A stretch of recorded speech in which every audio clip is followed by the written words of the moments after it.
Hello friends, today we are going to discuss a very important topic of statistics which has extensive application in biology. The topic is correlation. We often observe some form of association between variables. Suppose we have a random sample of heights of 9 pairs of fathers and their sons.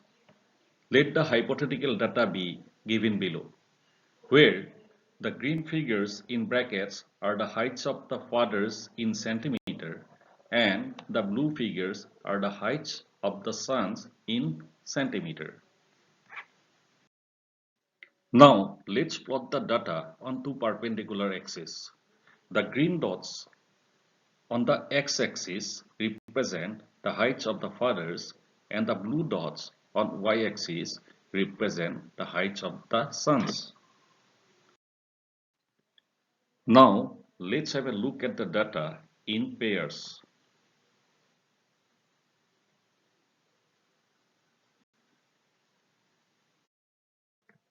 We observe that generally a short father has a short son and a tall father has a tall son, with a few exceptions. If we observe the trend of the data points, we see that they are near a straight line with a positive slope.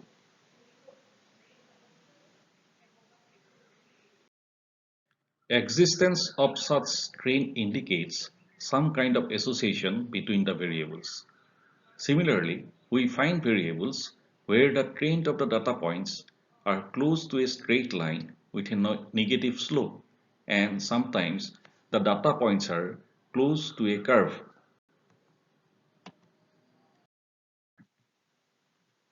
The trends occur because there is some kind of correspondence the way the values of the variables change. Such variables where change in one corresponds to the change in the other are called correlated variables. If the trend is linear, that is a straight line, we say that there is a linear relationship between the variables. If the trend is a curve, the relationship between the variables is nonlinear or curvilinear. We restrict our discussion to linear relationship only. Correlation measures the association between variables. Correlation analysis is aimed at measuring three characteristics of correlated variables. Number one, the direction of the association, that is, whether positive or negative. If the changes in the variables are in the same direction, correlation is positive. In this case, we have a linear trend with a positive slope.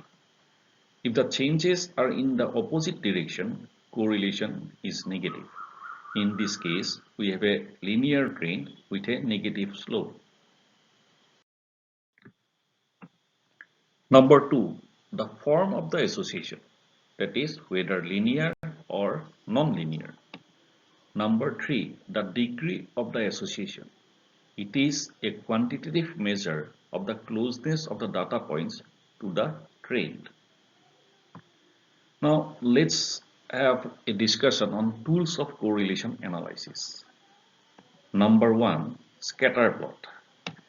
It is a simple but effective tool for correlation analysis. Suppose we have n pairs of values on two variables x and y.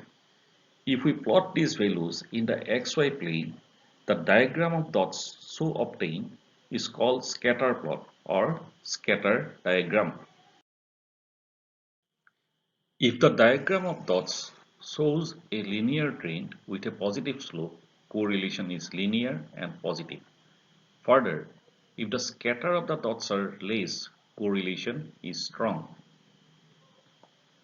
If the diagram of dots shows a linear trend with a negative slope, correlation is linear and negative.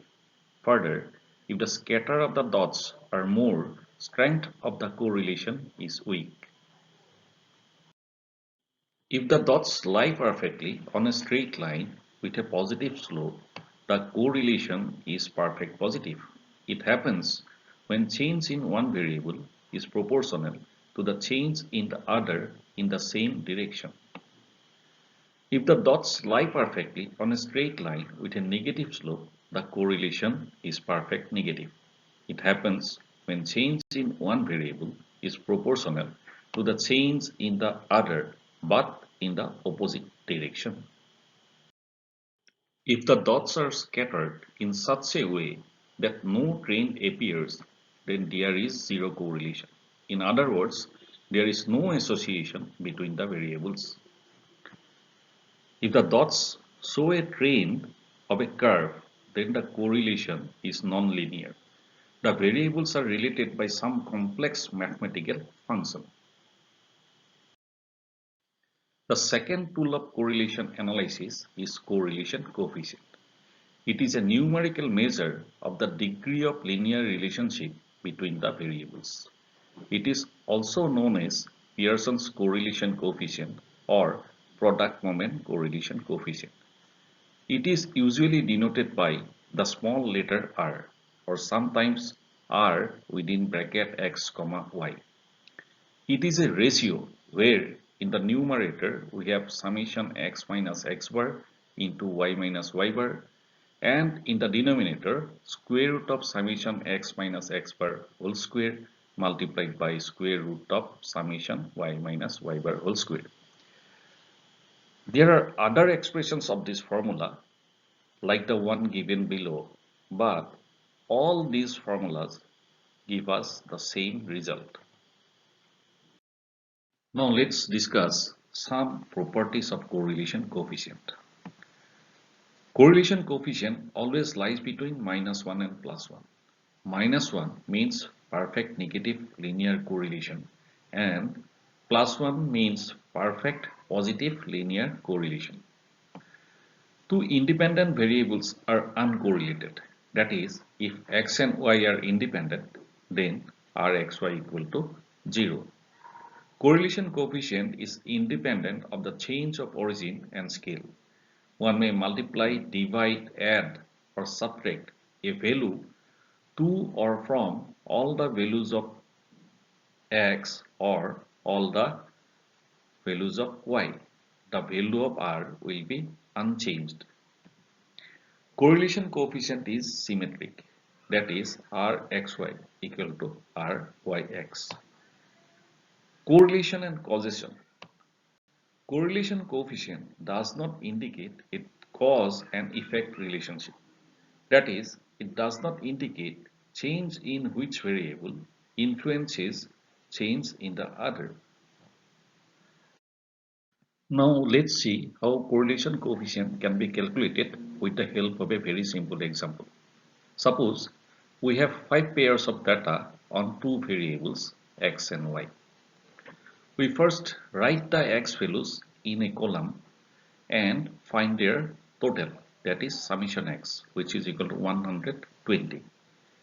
Then in the next column we write the values of y and find the total, that is summation y, which is 175. Now we calculate the mean of x, that is x bar, which is summation x by n, and that is 120 by 5, which is equal to 24. Similarly, we calculate the mean of y, which is summation y by n, and this comes out to be 35. Then we subtract x bar from each value of x and we subtract y bar from each value of y. Note that the total of these values are 0. Then we square each value of x minus x bar and find their total, which will give us summation x minus x bar whole square, and we square each value of y minus y bar and find their total, that is summation y minus y bar whole square. Then we product each value of x minus x bar and y minus y bar and find their sum, that is summation x minus x bar into y minus y bar. Then we put these values in the formula for correlation coefficient and This is the result, which is 0.5.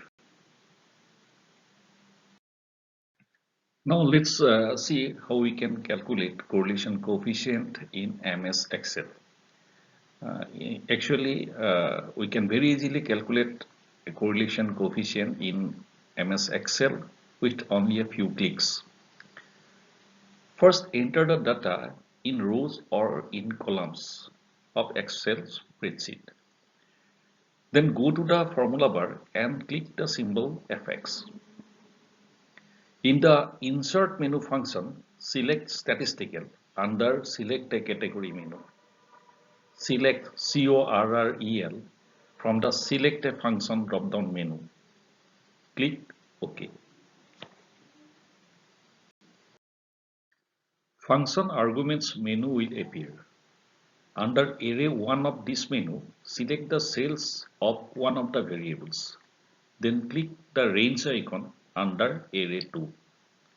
Select the cells of the other variable in the menu appeared. Click the range icon. The value of R appears. If you click OK, this value will be displayed in the active cell. That's all for today. Thank you. All the best.